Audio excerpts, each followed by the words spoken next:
Oke, saya berbicara ya, barusan belum lama ya, dengan manajer tim untuk menanyakan kondisi tim, Pak Sumarji. Pak Sumarji juga bilang ya baik semuanya.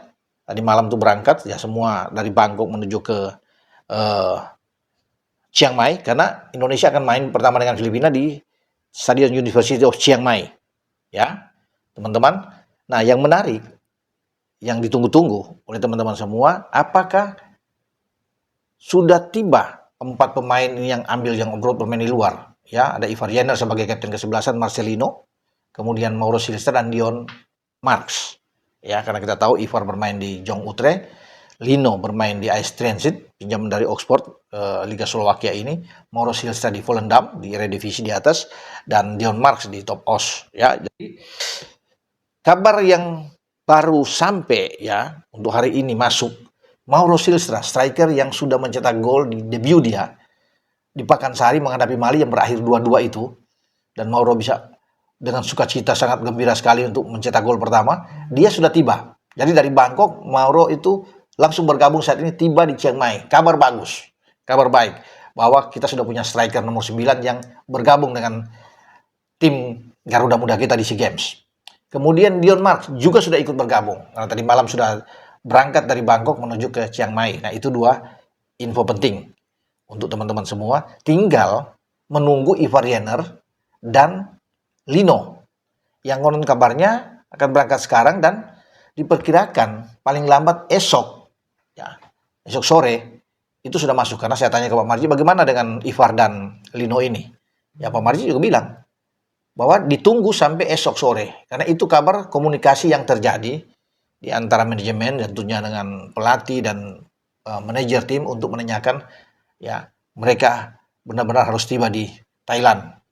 Jadi mereka tidak ikut bersama dengan Mauro dan Dion, tapi dua-duanya ini akan besok.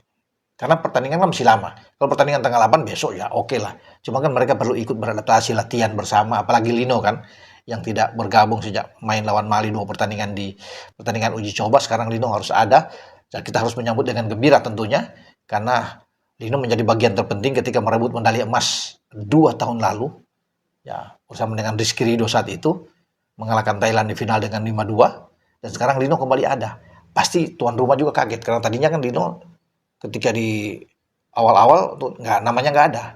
Jadi baik Vietnam dan Thailand yang menjadi kekuatan untuk bisa meraih medali emas di cabang sepak bola ini berharap bahwa kalau Lino nggak ada, oke. Tapi kemudian akhirnya Ivar juga bergabung, Mauro bergabung dan Lino terakhir dipastikan masuk. Walaupun sebenarnya banyak yang menginginkan itu Adrian Wibowo juga ikut misalnya karena masih oke secara umur kan 19 tahun, apalagi Miliano Jonathans lebih enak, Yasin Hapner akan lebih kuat, Tim Haypens akan lebih baik, tapi ternyata tidak.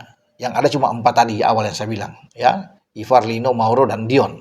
Tapi kalau yang tadi 4 itu ikut di dalam, wah ini tim memang mengerikan ya, dengan Adrian, ada Miliano, Justin, belakang tambah kuat karena belakang itu yang sekarang yang menjadi sorotan kan.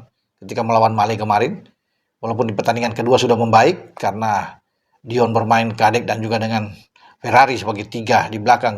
Pertama kan 2, bahkan Kakang yang masuk ke dalam untuk bermain dengan Kadek. Nah itu yang membuat kita agak rapuh di belakang. Tapi mungkin Coach E sudah melihat pertandingan kedua lawan Mali dan itu akan menjadi acuan untuk pertandingan di SEA Games, baik menghadapi Filipina dan Myanmar. Tapi yang paling penting kehadiran dari sosok Ivar Jenner sebagai kapten pengatur ritme permainan itu bagus.